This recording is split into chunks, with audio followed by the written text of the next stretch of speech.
So I was actually born in Jamaica and I came here when I was 8. So I was proud of my blackness, my skin colour. But there wasn't a lot of children that looked like me. There wasn't a lot of black children in school, in primary school especially. There was probably about, I could count on one hand, maybe up to 5 black children. The area I grew up in, I was lucky enough to have a few black kids in my class. Um, but generally speaking, where I lived, we were the only black family on our road. So when I was growing up in the 80s, there was no Black History Month. There wasn't a month like that where at school you focused on history at primary school in that way. When I was younger, though, I do remember attending like a Saturday school in Woolwich, and that focused around Black history, also English and maths, but had a real focus of Black history. And we had teachers who taught us that, which was really good and fun. I remember being picked on quite a lot um, for looking different, being told things um, about my skin tone and and what I look like, and that was quite hard for me. And then I didn't see many books that represented me, what I look like. So yeah, it was difficult until I got. Oh, the books we read didn't have black characters at all. Yeah, so growing up as a black child was extremely difficult. In terms of toys, I had black dolls, but only, yeah, very few. But I remember when I was about 5, my auntie in Barbados gave me a black doll. It was probably the only one I had. I experienced racism growing up. I remember a specific time when I was about 8 years old. Me and my friend were walking home from school, and 2 boys came up to us and they had um, a container full of maggots. They said they just went fishing, had a container full of maggots, and they were saying that it looks like our hair, but white. And then me and my friend proceeded to start running. They chased us and they threw the maggots at us, but luckily it missed us. Um, I've also experienced being chased actually, walking home from school by boys in a car. Luckily, I got away because I cut down through some side streets where they couldn't drive down. So, yeah, a lot of people around me didn't look like me, but that didn't stop me having friends. In my year, I was one of 4 black girls in the class, and there weren't many of us, to be honest. So growing up in East London as a black child in the mid 80s, it just meant navigating a world where representation in toys, TVs, and books was almost non-existent. I didn't really have any black books in libraries at primary school. There wasn't much at all. I can't even remember any, if I'm honest with you. In terms of my toys, again, I was lucky enough to have a doll. My parents bought me my first ever doll was a black doll. It was a Cupid doll. Most people say it looks ugly. I still have it to this day. I called her Harmony. Wherever possible, my parents tried to get me black dolls, but generally speaking, most dolls out there were white. You had Barbie and Gem, and there were no black characters then. Hi, my name is Pamela. I'm now in my 60s, and when I was a child at primary school, I didn't see any dolls or anyone on TV that remotely looked black. We all wanted to be girls with long hair and put pillow cases on our heads so to pretend that we had long hair, or our polo neck jumpers over our heads to pretend we had long hair. And even sometimes some girls would put white talcum powder just to pretend that they were white, because we thought that the girls that were black wasn't pretty because there was no dolls, there was no books, There was no representation on television. But both black dolls I had silky straight hair, so there was no way that we had any dolls with any kind of afro or kinky or curly hair. I think I don't recall having any books with any black characters in them at all, or any books that taught any kind of black history. Definitely, I don't remember having anything like that at all. I do remember shelves filled with dolls and action figures that didn't look like me, and TV shows or books that rarely included characters I could identify with. So when I was growing up, I went to primary school in the 80s. There were very few black children. I was called many names. I didn't used to get picked for the sports when it was PE. I was always the last to be picked because people thought I had germs or they thought they could catch my colour. I was called names because of what I looked like. But in school, in terms of books, there were no books with black children. None at all. We never saw black children in books, or if we watched any educational TV programs, there were never ever black people. We didn't get taught anything about black history in my primary school. Nothing at all. I'm a middle-aged Nubian, or a black person, as some people would refer to us as. I was born in the 60s. I grew up in the 70s and 80s. Schooling is different as it is now. I've worked in schools as an adult, and things are totally different, not just a matter of technology. But we didn't really know or find out much, and didn't get taught anything about black history. Although I don't think they should have Black History Month. That should be taught within the curriculum every month. And yeah, we had to find out a lot of stuff by ourselves through other channels, maybe through other books. There was no really like black toys. There's no black figures, no artists. Things we knew about Africa, all they taught us was starving people, and they were hungry and they didn't have anything. Didn't realize that Africa was the richest continent in the world. It has everything. So during those times in the 80s when I was growing up in Abbey Wood, basically it was quite the racial tension in the area wasn't great. I had friends get called names because of their facial features and stuff like that. So it wasn't a friendly atmosphere. Yeah, so Black history wasn't taught. It wasn't the only time you experienced it is if your parents did something with you. At primary school, I think there was two or three black children in my year, and I don't recall ever reading black books about that depicted black children or written by different authors. I love dolls, but there weren't any that looked like me. And I didn't really think about it in that way, to be honest.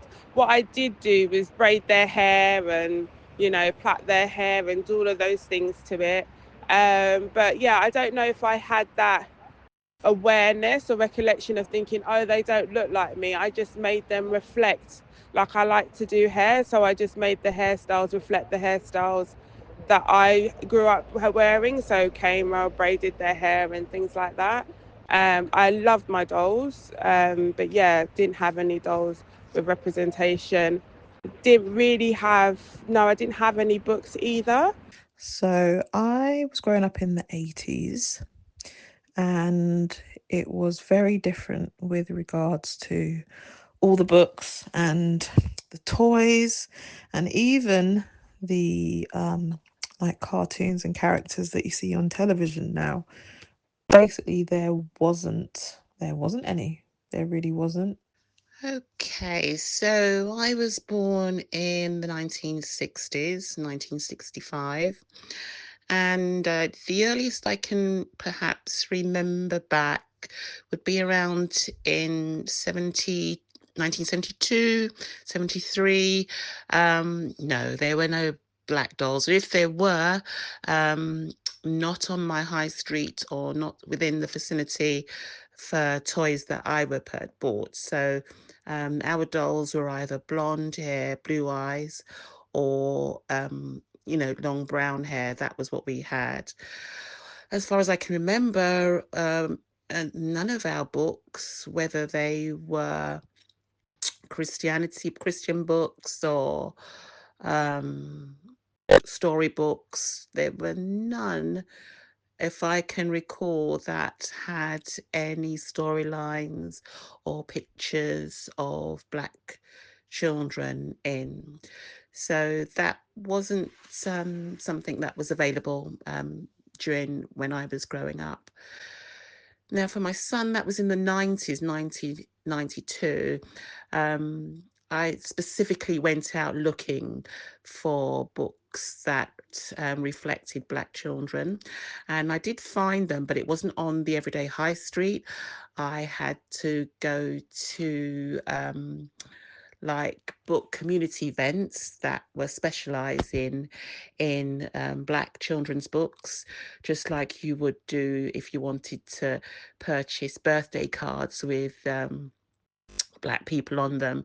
You'd have to go to special book fairs and Caribbean community events like that where there were specific sellers selling those. So I went out of my way to ensure that I had those sorts of things for my son.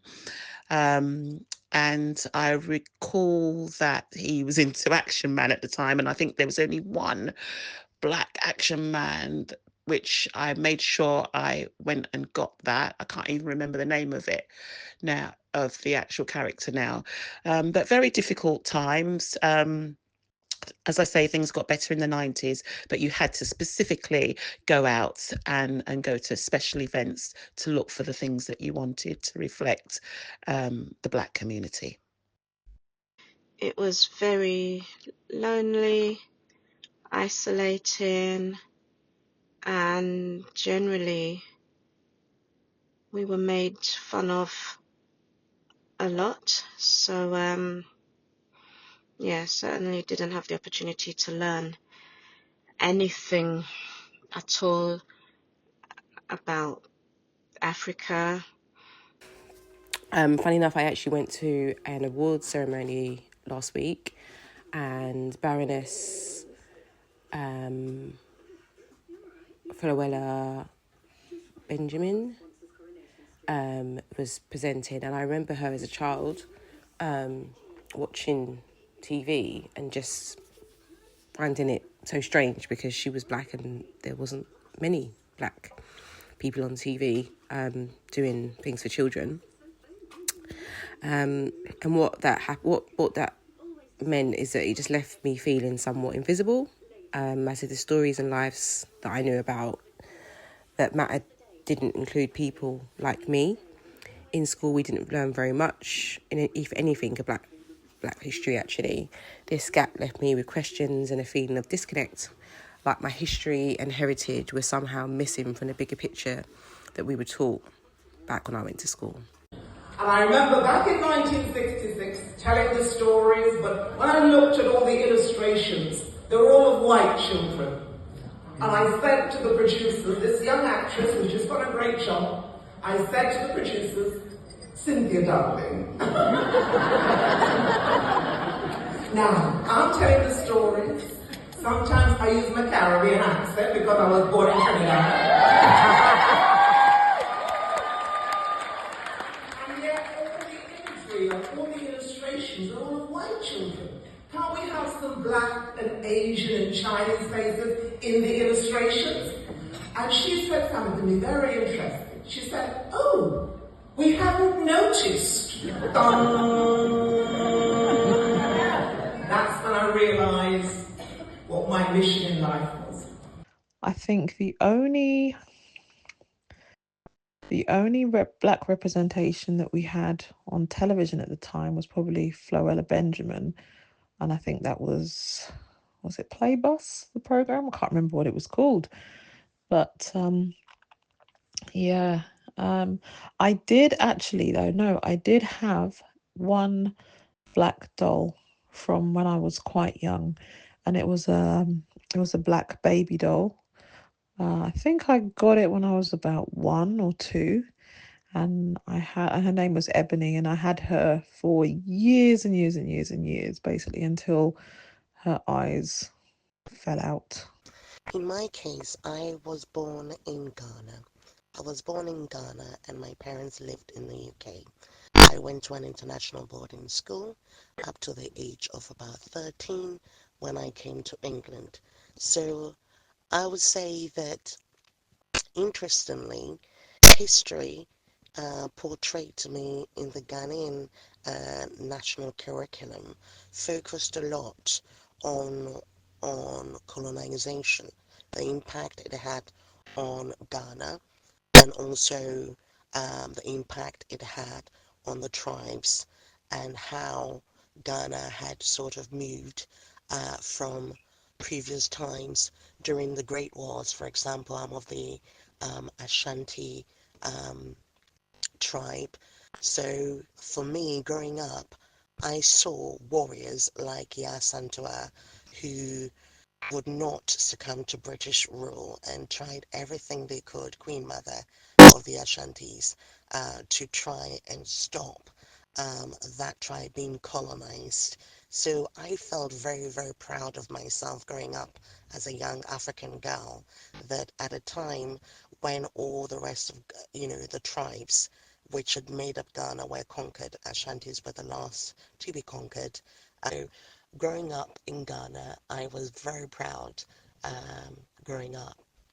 Now, when I came to England, I have to say that for somebody who knew the contributions which, for example, Ghana had made in both wars, both the First World War and the Second World War, I was quite shocked to find that the curriculum pretty much focused on the world wars, but there wasn't much to say about colonization, which had contributed so much to what made Britain Great Britain. Tola Okogu. I think books make fantastic mirrors and also windows, but I want to talk about mirrors right now. Books can be fantastic mirrors because when you see yourself reflected on a page, especially in a way that is positive, in a way that is celebrated, there's a measure of validation that comes from that. And almost to explain it, you have to almost go the opposite way, and what it might feel like to never see yourself represented in the pages of the book. What message does that send to a child about their existence,